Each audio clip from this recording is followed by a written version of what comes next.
Hello dear students, welcome to Sri Academy of Science Karad. Okay, today we are going to learn about electric potential due to an electric dipole.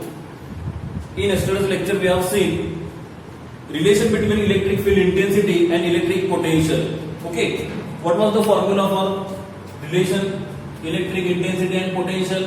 That was E is equal to minus dV by dx. E is equal to minus dV by dx. E is the electric field intensity, V is the electric potential, and here x is the distance. मग आपण काय सांगितलं होतं? The quantity dV by dx is called as a potential gradient. dV by dx काय सांगितलं होतं? Potential gradient, बरोबर. आणि त्याच बरोबर इथे निगेटिव्ह साइन. आता निगेटिव्ह साइन म्हणजे काय सांगितलंय? We are moving in the opposite direction of the electric field. This is the charge, this is the electric field. Okay, इथं तुम्हाला प्लस क्यू मिळतोय. इथं तुमचे दोन पॉइंट आहेत, एम पॉइंट आणि एन पॉइंट. तुम्ही काय करताय? तिथला युनिट पॉझिटिव्ह चार्ज तुम्ही मूव्ह करताय. कुठून कुठं? एम पासून एन पर्यंत. म्हणजे तिथला डिस्टन्स किती मिळणार? डीएक्स. ओके, मग आता मी काय म्हणतोय?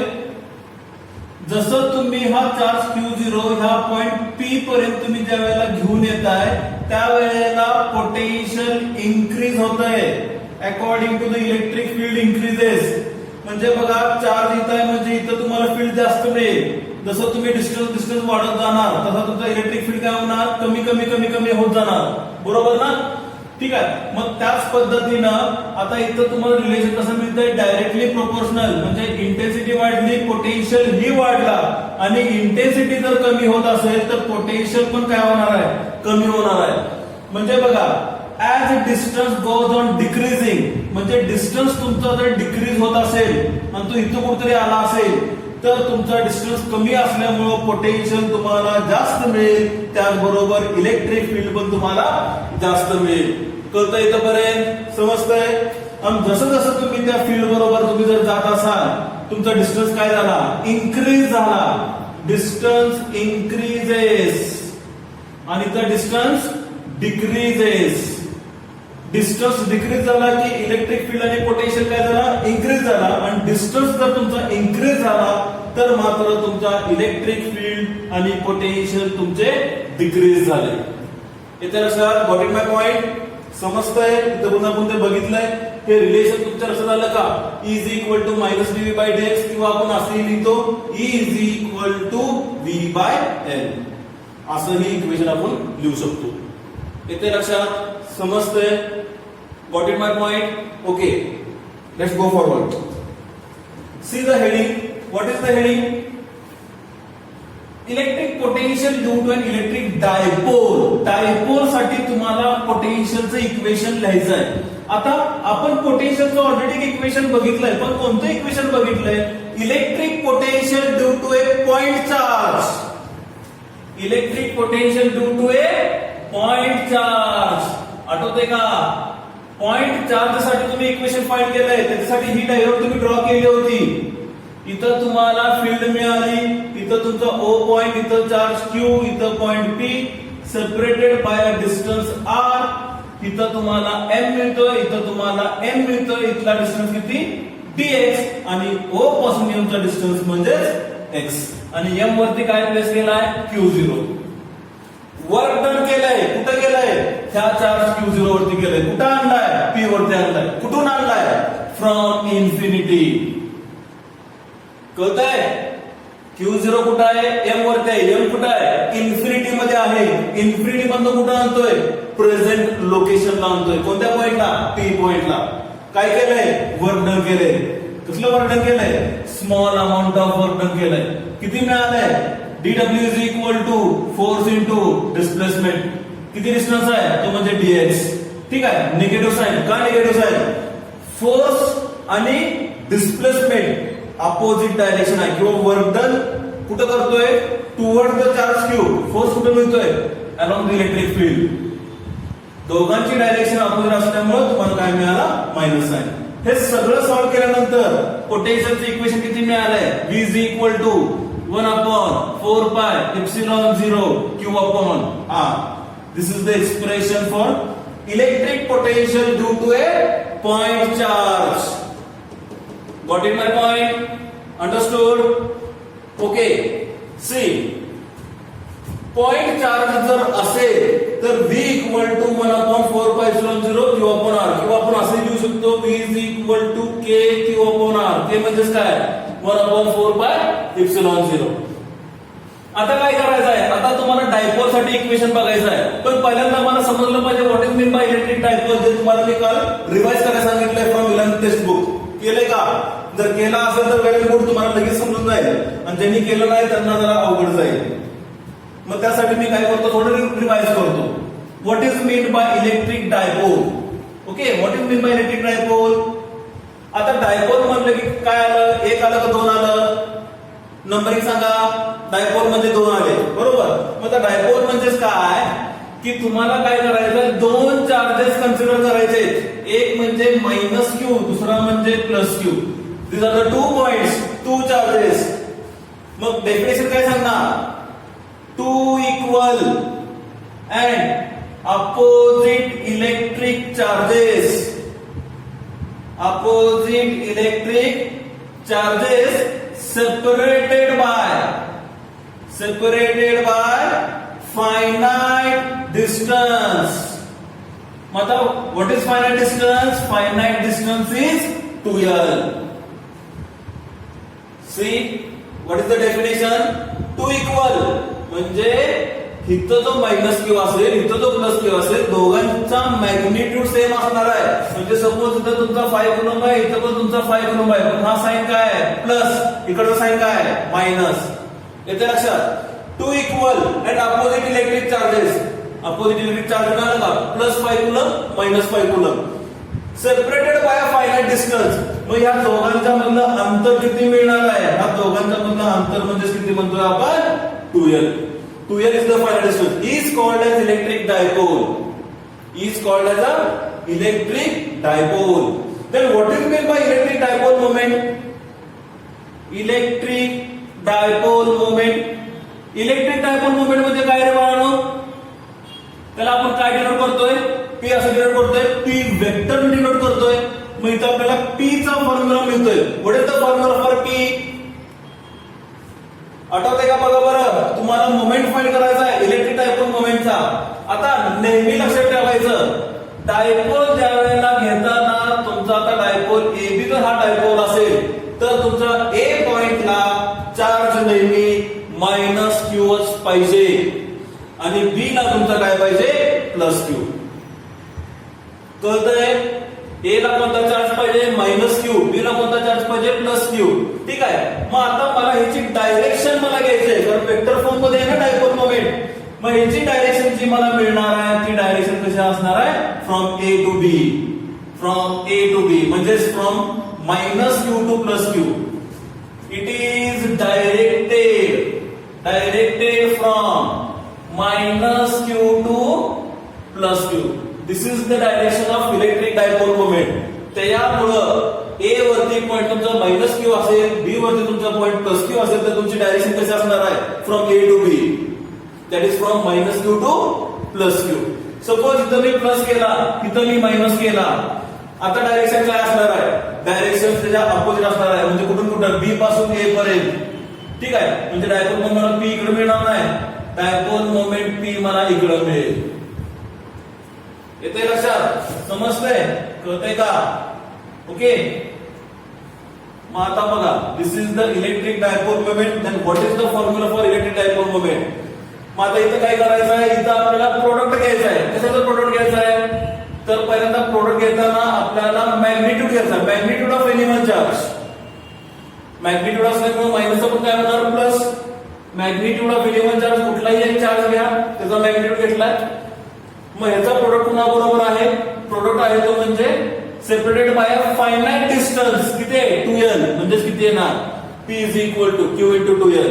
म्हणजे P vector is equal to Q cross 2L vector. This is your equation. हे लक्षात नसेल तर कुठेतरी एका बाजूला नोट डाऊन करून घ्या. 2 equal and opposite charges separated by finite distance. Distance किती आहे, 2L. Is called as electric dipole. What is electric dipole moment? It is the product of magnitude of any one charge. दोन्हीपैकी कुठला एक charge. Magnitude of any one charge and two charges are separated by a finite distance, that is 2l. म्हणजे P is equal to Q into 2l. याचं unit काय मिळणार तुम्हाला?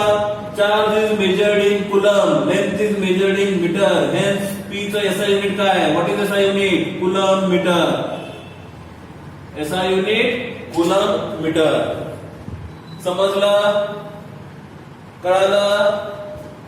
कुठेतरी एका बाजूला लिहून घ्या हे. आता आपल्याला ते डेरिव्हेशन बघायचं आहे. पुसू? ठीक आहे.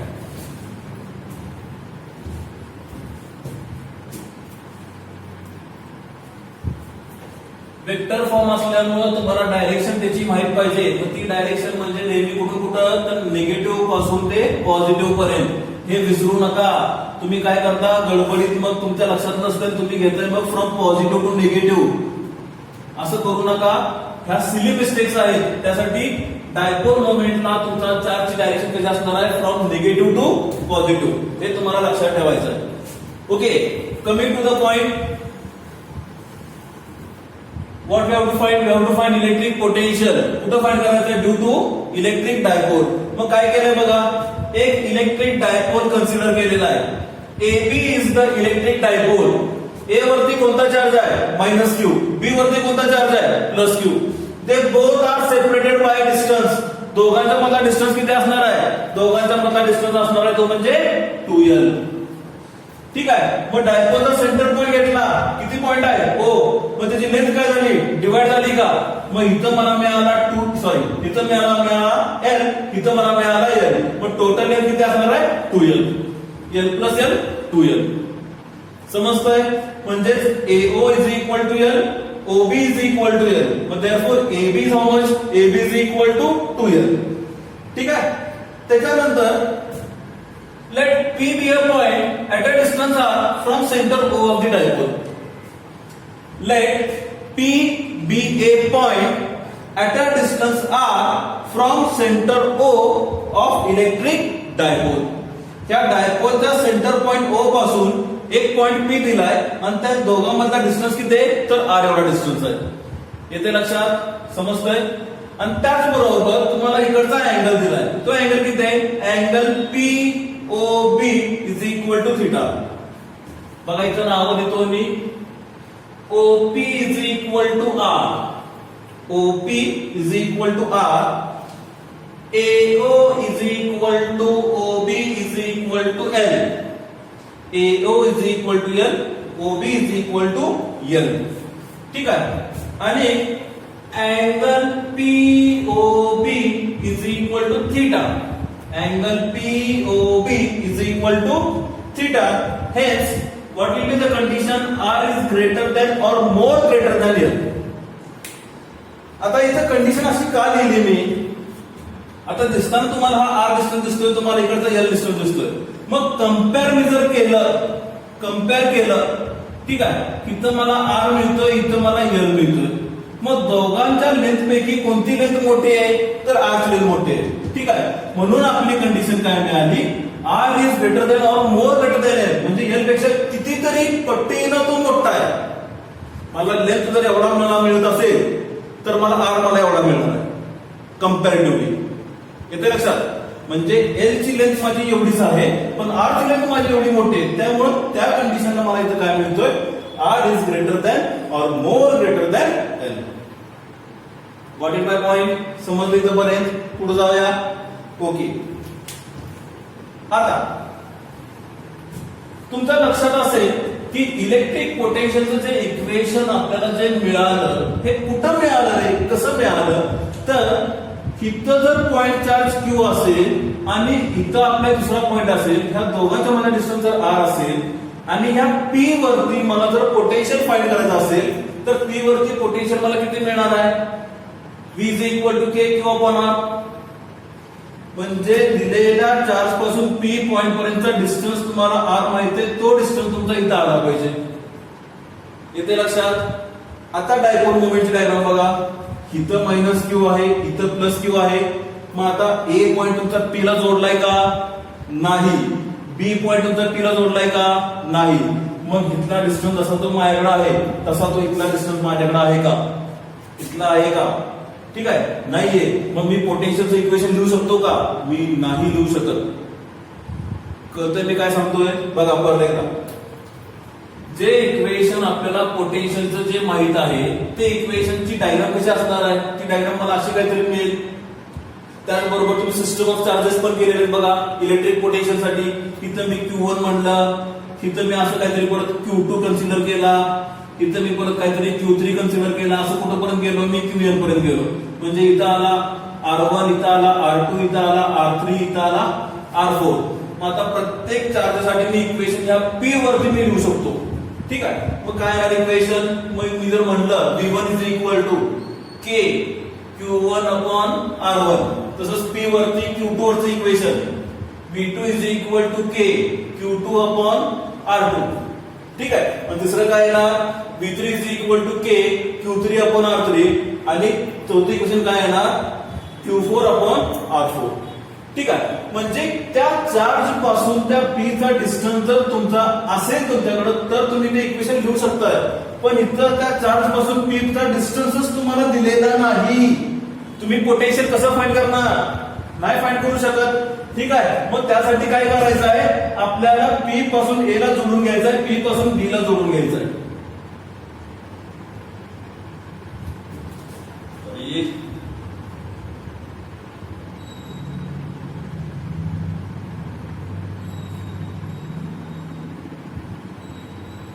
ठीक आहे. मग आता एपी जोडून घेतला, त्याचबरोबर बी पासून पी पर्यंत जोडून घेतला, म्हणजे पीए हा जोडला, पीबी पण जोडला. पण आता पीए चा डिस्टन्स कुठं माहित आहे आणि पीबी चा डिस्टन्स कुठं माहित आहे, नाही माहित ना.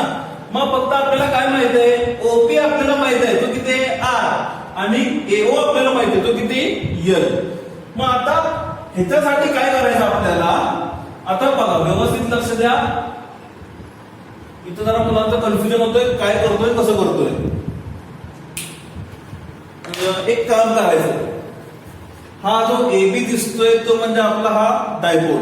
इथं ए पॉइंट, इथं बी पॉइंट, सेंटरला तुम्ही असं जोडलाय, येते लक्षात, सेंटरला असं जोडलाय.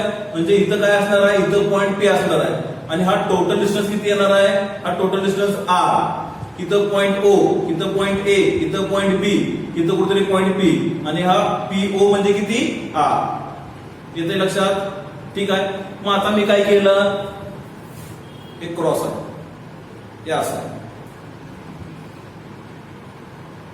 ठीक आहे.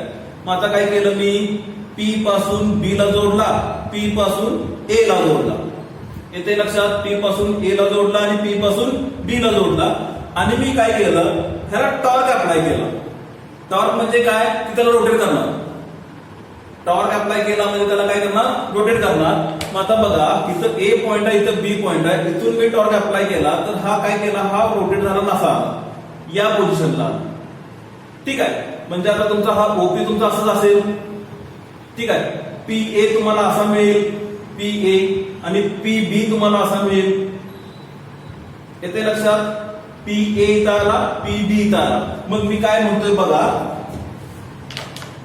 काय म्हणतोय बघा, त्याला रोटेट केल्यामुळं मी इथं एक परपेंडिक्युलर ड्रॉ करून घेतो आणि इथं एक परपेंडिक्युलर ड्रॉ करून घेतो.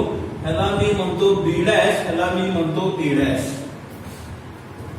कळतंय का बघा, हा तुमचा ए पॉइंट, हा तुमचा बी पॉइंट. इथं मी टॉर्क अप्लाय केला, टॉर्क अप्लाय केल्यामुळे तो रोटेट झाला, अशा पोझिशनला आला. पोझिशनला आल्यानंतर इथं पॉइंट पी असणार आहे, हा पी ओ झाला, पी ओ सेंटरला, हा पी बी झाला, हा पी ए झाला, ठीक आहे. मग आता इथं ए होता, इथून इथं पोझिशन आला, मग इथं ए होता त्यामुळे इथं काय म्हणतो, ह्याला मी म्हणतो ए डॅश. इथं बी होता तो पाठीमागे गेला म्हणजे मला इथं काय मिळाला, बी डॅश. त्यामुळे तो रोटेट झाल्यामुळे तो त्याच्यामध्ये मर्ज झाला, म्हणजे त्या पाठीमागे कुठे आहे, इथे लक्षात. हा असा होता, त्याला फक्त टॉर्क अप्लाय केल्यामुळे तो असा झाला, त्यामुळे पीबी असं मिळाला, पी ए असं मिळाला. त्यामुळे इथल्या पॉइंटला काय म्हणलं ए डॅश, इकडच्या पॉइंटला काय म्हणलं बी डॅश, बरोबर. म्हणजेच काय केलं मी, draw a perpendicular to PO at A dash. म्हणजे ए पॉइंट पासून मी परपेंडिक्युलर ड्रॉ केला कोणत्या लेंथला, तर PO च्या लेंथला. मग कुठपर्यंत एक्सटेंड केला, A डॅश पर्यंत. म्हणजे इथं मला परपेंडिक्युलर मिळाला 90 डिग्री. ठीक आहे. तसंच मी इथून B पासून परपेंडिक्युलर ड्रॉ केला तो मला इथं B डॅश मिळाला. म्हणजे हा झाला तुमचा 90 डिग्री.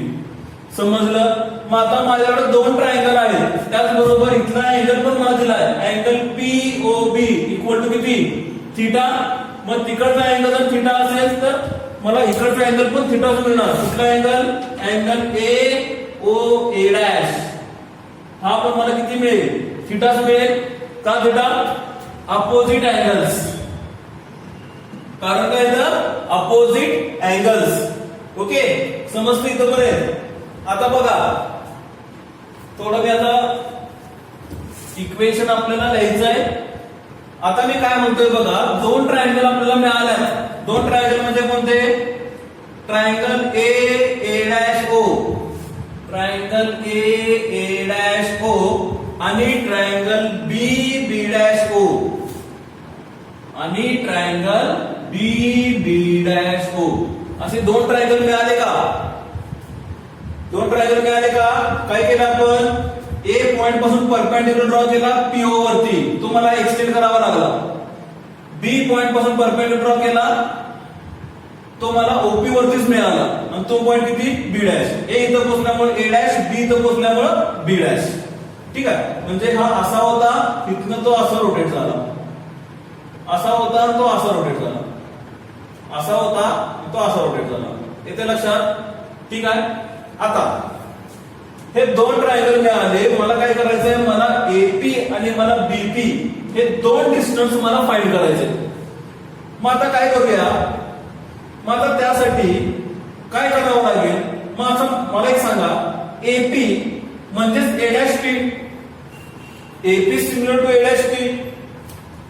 बघा मी काय म्हणतोय, AP जो आहे तो सिमिलरली A डॅश P आहे का, तोच आहे की रे. बघा इथं A आहे, इथं B आहे, बरोबर का.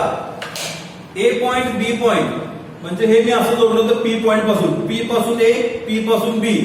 आता काय केलं, ह्याला फक्त आपण रोटेट केला म्हणजे हा काय झाला, तेवढा डिस्टन्स मला मिळाला ना. ठीक आहे. म्हणून मी काय म्हणलं, AP similar to A dash P आणि तसंच BP is similar to B dash P. Similarly, BP is similar to B dash P. आता मला डिस्टन्स मला फाइंड करायचा आहे. मग आता A dash P म्हणजे OP प्लस OA डॅश. बघा बरं, A dash P is equal to, हा टोटल डिस्टन्स मला फाइंड करायचा आहे. इथं मला काय मिळतोय A डॅश, इथं मला काय मिळतोय O, इथं मला काय मिळतोय P. OP माझ्याकडे किती आहे, तर R आहे. ठीक आहे. इथं पर्यंत आहे, हा डिस्टन्स मला माहित नाही. मग आता मला काय करायचं आहे, टोटल डिस्टन्स मला फाइंड करायचं आहे. मग टोटल डिस्टन्स म्हणजे किती येणार, ह्याचे ऍडिशन ह्याच्या बरोबर होणार. म्हणजे काय येणार, AP similar to A dash P which is equal to OP plus OA dash. OP plus OA dash. समजलं इथपर्यंत, समजलं. आता तसंच मला इकडचं फाइंड करायचं आहे. बघा बरं, हा BP म्हणजेच काय, तर B डॅश P. BP म्हणजेच काय, B डॅश P. म्हणजे बघा इथं आपला P पॉइंट आहे, इथं आपला O पॉइंट आहे, मध्येच इथं कुठेतरी आपल्याला B डॅश मिळाला. हा टोटल डिस्टन्स किती आहे, R. मला फाइंड काय करायचं आहे, मला हा इकडचा डिस्टन्स फाइंड करायचा आहे, B डॅश P. ठीक आहे. मग काय करणार, त्या टोटल मधनं मला हा वजा केला पाहिजे. PO मधनं OB डॅश मला मायनस केलं पाहिजे, म्हणजेच मला काय मिळणार, B डॅश P. ठीक आहे. म्हणजे काय येणार, OP minus OB dash, OP minus OB dash. कळते का बघा, OP मायनस OB डॅश. हे डिस्टन्सेस मला फाइंड करायचे. OP माझ्याकडे किती आहे, OP बघा बरं, OP किती आहे, OP is equal to R, OP is equal to R plus OA dash. OA dash माहितीये का, ओ ए डॅश माहिती नाही, ओ ए डॅशचा डिस्टन्स आपल्याला दिलेला नाही, आपल्याला फक्त ओपी दिलाय. ओपी किती आर आहे ना आपल्याकडं, ठीक आहे. मग त्यासाठी हे दोन ट्रायंगल आपल्याला बघायचे. इथं पण ओबी माझ्याकडे आर आहे, ओबी डॅश माझ्याकडे नाही, ओबीची लेंथच माझ्याकडे नाहीये.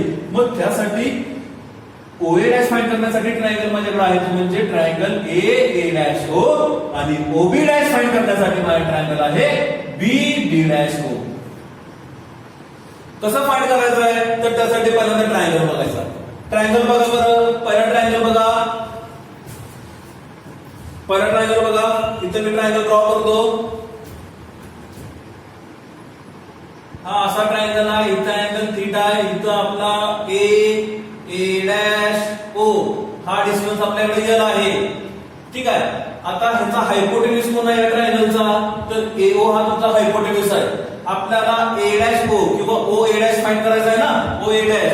मग आता ट्रायंगलच्या कन्सेप्ट वरून फाइंड करायचं.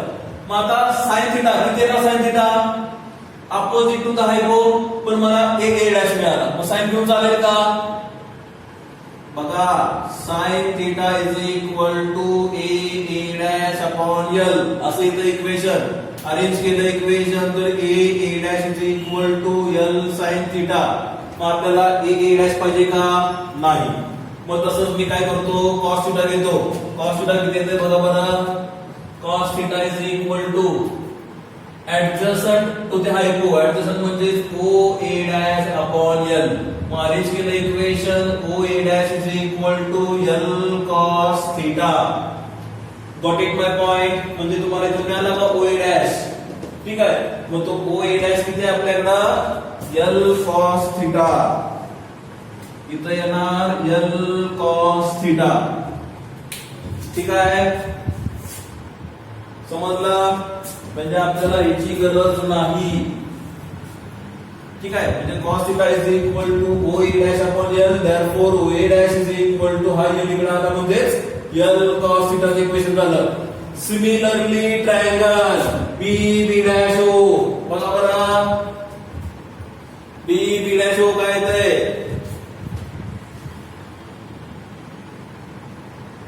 इथं तुमचा परपेंडिक्युलर म्हणजे 90 डिग्री, इथं तुम्हाला थीटा मिळतं, इथं तुमचा बी, इथं ओ, इथं बी डॅश, ठीक आहे. काय फाइंड करायचं आहे, ओ बी डॅश फाइंड करायचं आहे.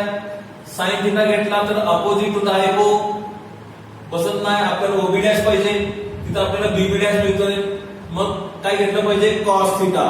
Cos theta is equal to O B dash upon हा ओ बी किती एल, एल 90 च्या अपोजिट म्हणजे हायपो आला, ऍडजसंट टू द हायपो म्हणजेच कॉस थीटा.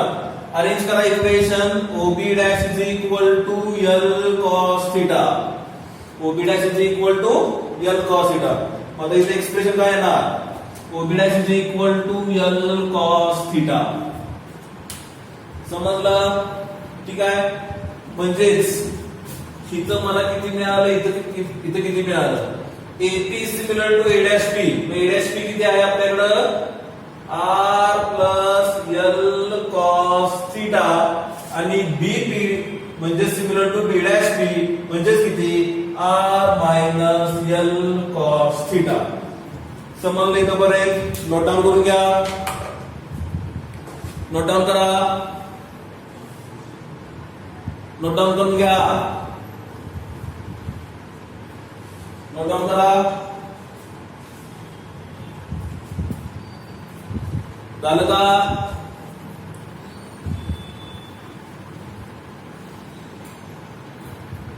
झालं काय ते बरे? ठीक आहे. रब करू का? ओके.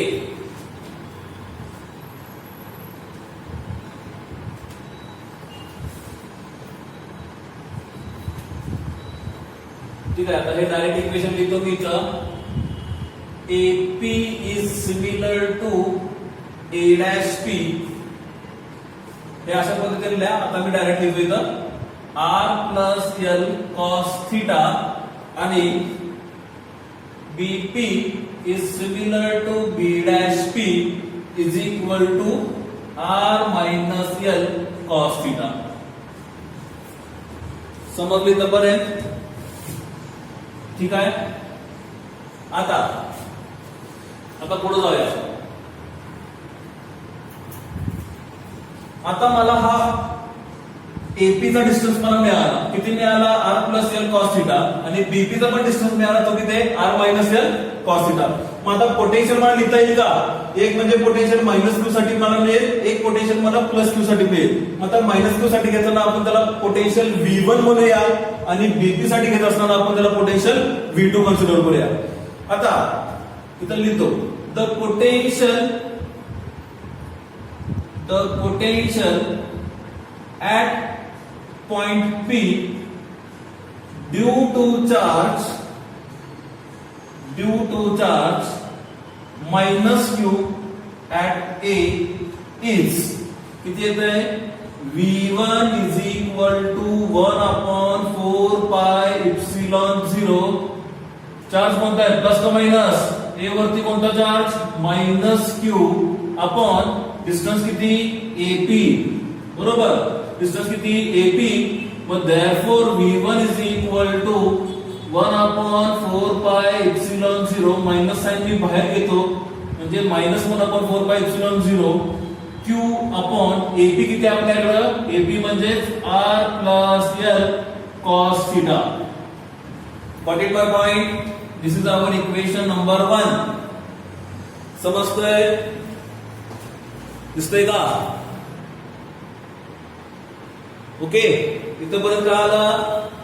तसंच काय करायचंय? बी पॉइंट साठी पोटेन्शियल फाइंड करायचं आहे. म्हणजे काय येणार? The potential at point P due to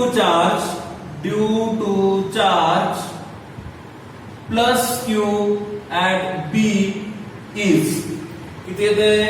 ए साठी आपण त्याला V1 म्हणलंय, मग बी साठी काय म्हणूया? त्याला आता पोटेन्शियलला V2 म्हणूया.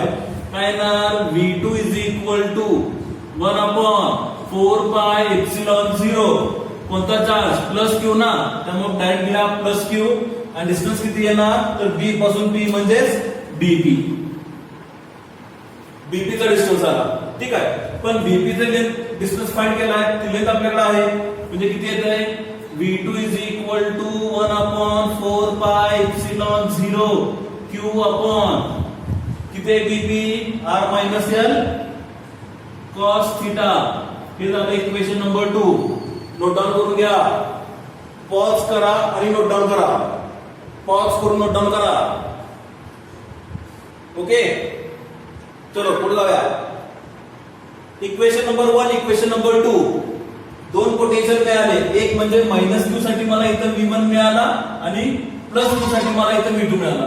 मग टोटल पोटेन्शियल मला फाइंड करायचं आहे P वरती. मग टोटल पोटेन्शियल किती येणार? टोटल पोटेन्शियल येणार म्हणजे V is equal to V1 plus V2. Principle of superposition, सगळे पोटेन्शियल काय होणार? ऍड होणार.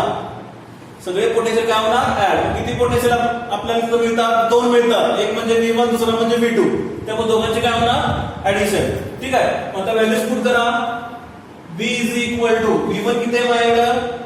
Minus 1 upon 4 pi epsilon 0 Q upon R plus L cos theta plus 1 upon 4 pi epsilon 0 Q upon R minus L cos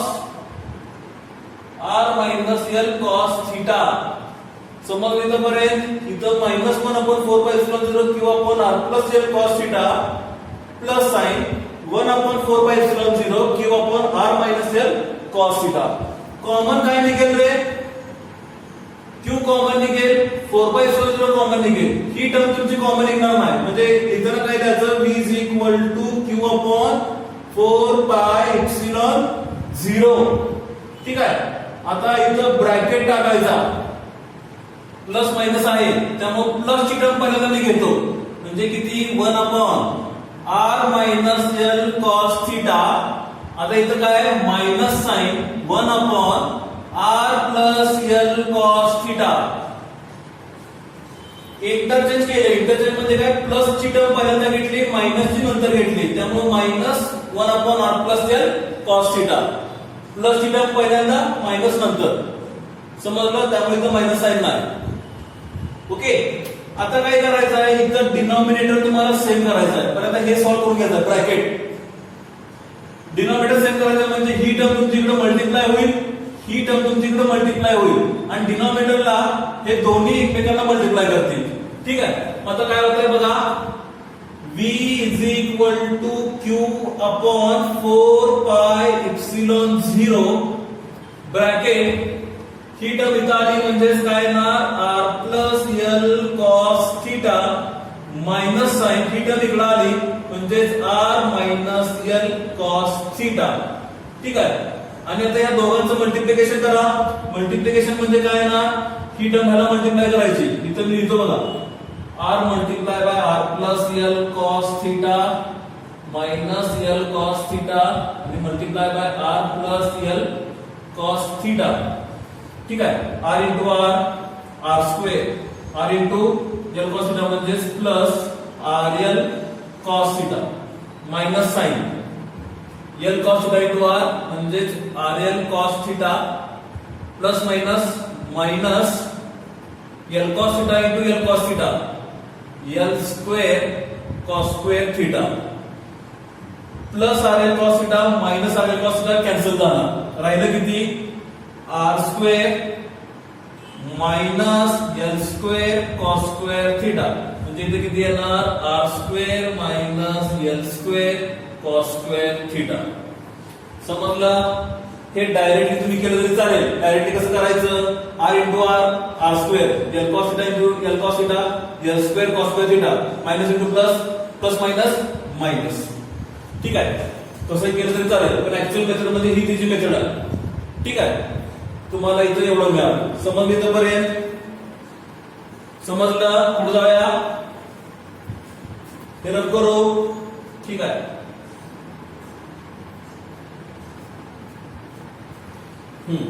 आता बघा बरं, bracket मध्ये इथं plus R आहे, इथं मायनस आर आहे.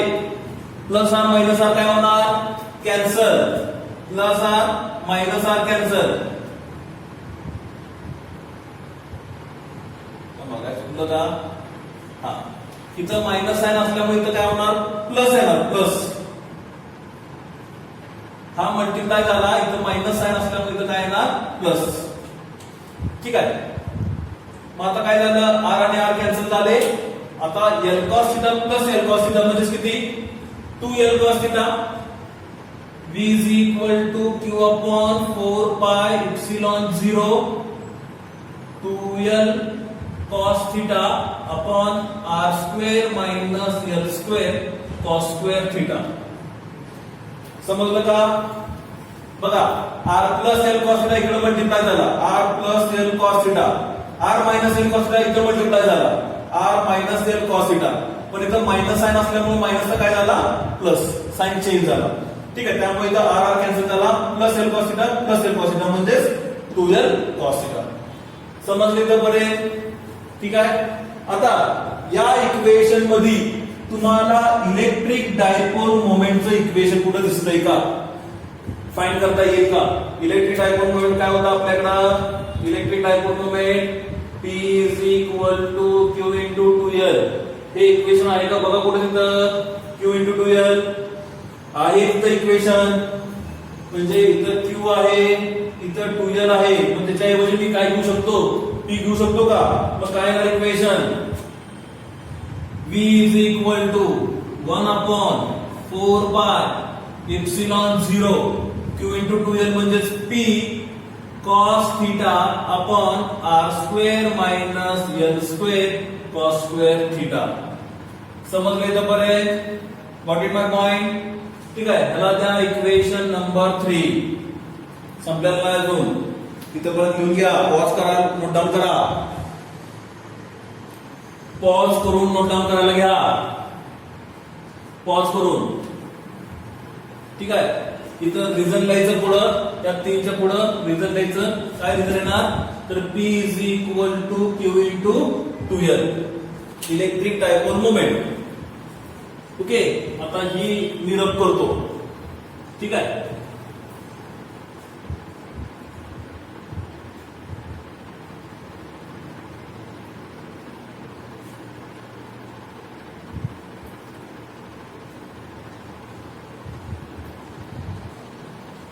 चलो आता काय करायचं आपल्याला. आता कंडिशन काय मिळाली बघा. v equal to 1/4πε0 p cos θ upon r² minus l² cos square theta. आता ही टर्म बघायची फक्त एवढीच. p cos θ ला जी डिवाइड झालेली टर्म आहे तेवढीच फक्त बघायची. म्हणजे टर्म किती आहे. ती टर्म आहे म्हणजेच r² minus l² cos square theta is similarly equal to r². असं मी म्हणतो. असं का म्हणतो तर त्यासाठी सुरुवातीला मी म्हणलं होतं इथं काय ते लिहिलं होतं बघा. काय लिहिलंय बघा इथं. r इज ग्रेटर दॅन और मोर ग्रेटर दॅन l. म्हणजे l जर आपल्याकडे एवढाच डिस्टन्स जर असेल तर r माझ्याकडे एवढा आहे. l जर एवढाच आहे तर r एवढा आहे. मग कम्पॅरेटिव्हली काय म्हणलं होतं. r इज ग्रेटर दॅन और मोर ग्रेटर दॅन l. म्हणजेच आता एक तर तो l पण नाहीये. त्या l चे दोन कॉम्पोनंट आहेत. एक म्हणजे l cos थीटा आणि दुसरा म्हणजे l sin थीटा. मग या दोन कॉम्पोनंट पैकी एक कॉम्पोनंट आपल्याकडे आहे. l चे आपल्याकडे दोन कॉम्पोनंट आहेत. l cos theta l sin theta. l sin theta तर आपल्याला मिळालेलाच नाही. फक्त आपल्याला एकच मिळालाय तो म्हणजे कोण l cos थीटा. मग आता बघा लेंथ तर आपली लहान आहेच आणि त्याचा कॉम्पोनंट म्हणजे अजून त्याच्यापेक्षा लहान आला. ठीक आहे. मग आता ही टर्म आपण काय करतोय. ही टर्म आपण निग्लेक्ट करतोय. म्हणजेच r² 0 असं म्हटलं तरी चालेल. म्हणून आपण शक्यतो 0 घेत नाही. आपण काय करतोय r² minus l² cos square theta is similar to equal to r². Is similarly equal to r². मग इथली कंडिशन काय आहे. As r is greater than वरती लिहितो as r is greater than or more greater than l. समजलं का मी काय म्हणतोय. आपल्याकडं r ची लेंथ एवढी आहे. सॉरी l एवढा आहे. r एवढा आहे. ठीक आहे. लेंथ एवढी आहे. r एवढा आहे. म्हणजेच काय मिळाली. r is greater than or more greater than l. पण l चा पण तो कॉम्पोनंट आहे l cos θ. कॉम्पोनंट म्हणजे त्याच्यापेक्षाही लहान झाला. त्याच्यापेक्षाही लहान झाला. मग लहान म्हणजे अगदीच काय झाला. तो निग्लेक्ट करण्यासारखं झाला. म्हणजे very small. Length is the distance which is very small. Hence the length is neglected. Length is neglected. म्हणजे तुम्ही इथं म्हणू शकता l cos θ किंवा l² cos square theta is neglected. Hence r² minus l² cos square theta is similarly equal to r². म्हणजे ह्या पूर्ण term साठी तुम्हाला काय मिळालं. r² मिळालं. ती व्हॅल्यू इथे पुट करा. किती मिळेल. Equation 3 becomes. इक्वेशन 3 बिकम्स किती येणार बघा बरं. v is equal to 1/4πε0 p cos θ upon r². This is your final expression. This is your equation number 4. This is the potential that we are finding for electric dipole. मग काय ना. This is the expression for electric potential due to an electric dipole. समजले का बरे. काही अडचण.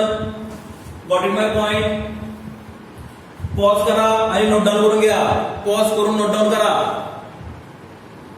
Pause करून note down करा. झालंय तर बरं. हे तुमचं final expression b is equal to 1/4πε0 p cos θ upon r². कळतंय. आता दोन केसेस आपल्याकडे आहेत. There R 2 cases. केस 1 आणि इथं लिहितो मी केस 2. आता केस 1 मध्ये काय येणार बघा. आता एक तर डायपोल आहे तुमच्याकडे. डायपोल म्हणजे कोण आहे तर AB is the electric dipole. Direction कशी त्याची डायपोलची. From A to B. From minus to plus. Negative to positive. ठीक आहे.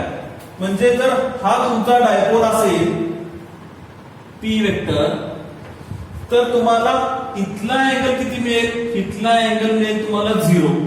जसं तुमचा हा पी पॉइंट जर इथं असेल बी पॉइंट वरती, if point P is on the point B, इथं ए पॉइंट, इथं बी पॉइंट, इथं तुमचा O point.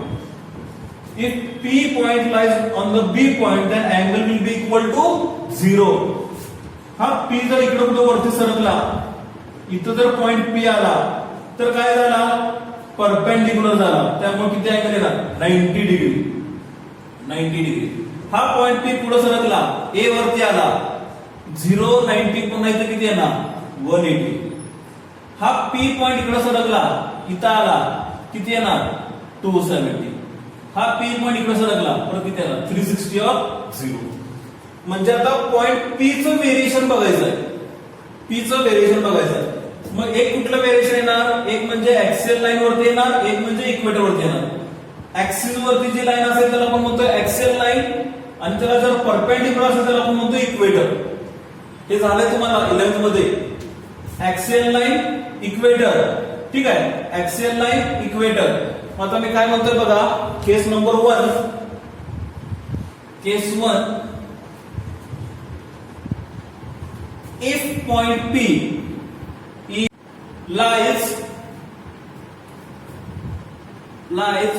on the axial line, if point P lies on the axial line nearer to plus Q at B, plus Q at B,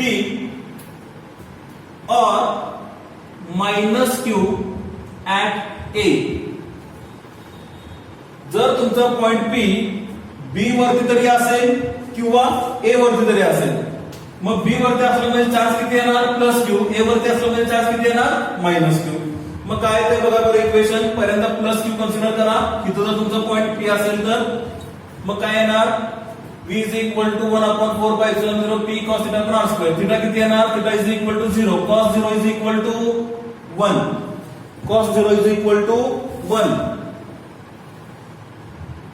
V is equal to 1/4 pi epsilon 0 P cos theta upon r square. Theta is equal to 0, cos 0 is equal to 1, म्हणजेच V is equal to 1/4 pi epsilon 0 P upon r square. हा कुठं असणार आहे, P point त्यावेळेला B वरती असणार आहे, near to B किंवा B च्या जवळ. येते लक्षात, समजलं.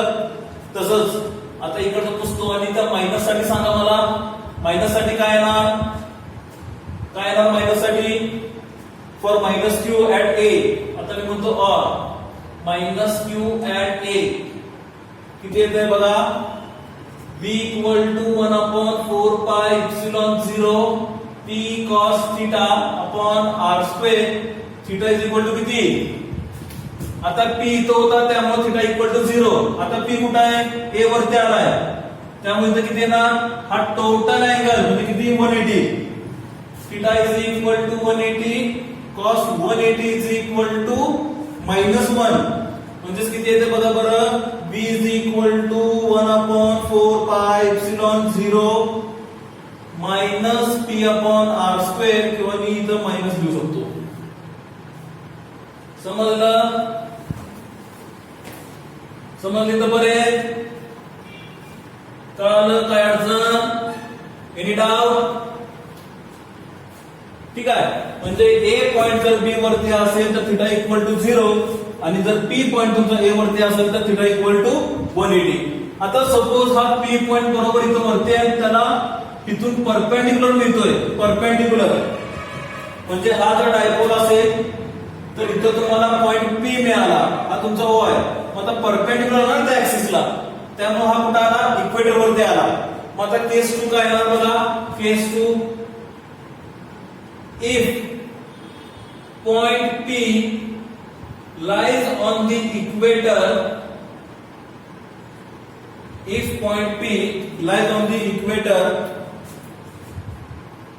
equator that is theta is equal to 90 or theta is equal to 270, then V is equal एक तर थिटा म्हणजे आता पॉईंट पी जर समजा इथं असेल तर इथला अँगल किती मिळणार 90 आणि इथून जर खालीच्या बाजूला जर असेल तर इथलं किती येणार 270. ठीक आहे, म्हणजे इथून आता पॉईंट कुठं सरकला इकडं आला असा. हा 90 साठी आणि इकडचा 270 साठी. ठीक आहे, मग काय ते बघा theta equal to 90 cos 90 is equal to 0. Similarly, cos 270 is equal to 0. Therefore, V is equal to 0. म्हणजे इक्वेटर वरती पोटेन्शियल किती मिळेल? इक्वेटर वरती तुम्हाला पोटेन्शियल तुम्हाला 0 मिळणार आहे इक्वेटर वरती. समजलं? These are the two cases. एक म्हणजे तुम्ही पॉइंट पी कुठे लाई करताय? ऍक्सिस वरती लाई करताय. एक तर तो पॉइंट बी असेल किंवा एक तर तो पॉइंट ए असेल. आणि जर इक्वेटर वरती गेला तुम्ही जर पॉइंट पी इथं 90 डिग्री घेतला आणि पी पॉइंट जर इथून तो खालच्या बाजूला आला तिथं 270 मिळाला आणि त्याला पोटेन्शियल आपल्याला किती मिळतंय? V is equal to 0. समजले का बरे? This is the whole expression for electric potential due to an electric dipole. जरा खूप इक्वेशन मोठं आहे पण ते समजलं की तुमच्या बरोबर लक्षात आलं की तुम्हाला ते इक्वेशन लिहिताना काही सुद्धा अडचण येणार नाही. कळतंय? ठीक आहे. and these are very important points, that is case 1 and case 2, which are usually used in the JEE exams and NEET exams. They are asking for this axial point or equator point. Find the electric dipole or electric potential due to an electric dipole at the equator or axial line for point A or for point B. Whatever be the naming, म्हणजे त्या exam मध्ये जो question तुम्हाला दिलाय तिथं जसं naming दिलं असेल तसं घ्यायचं. जसं आता मी इथं मी एबी म्हणलं तिथं काही पण असेल, PQ असेल, RS असेल, काही असेल, फक्त नावामुळे तुम्हाला गोंधळून जायचं नाही. कळतंय? ठीक आहे. तर this is our electric potential due to electric dipole. Hope so you have like the lecture. तुम्हाला नक्कीच हे लेक्चर आवडलं असेल. तुम्हाला हा जर व्हिडिओ जर आवडला असेल तर प्लीज त्याला लाईक करायला विसरू नका आणि त्याचबरोबर तुमच्या मित्रांना पण हा व्हिडिओ तुमचा शेअर करा. ठीक आहे? कळालं इथपर्यंत? काय अडचण असेल तर तुमच्याकडे व्हॉट्सअप नंबर आहे, तुम्ही मला मेसेज करू शकता. ठीक आहे, किंवा येऊन तुम्ही मला कॉलही करू शकता. ओके, सो ठीक आहे. Thank you for today's lecture.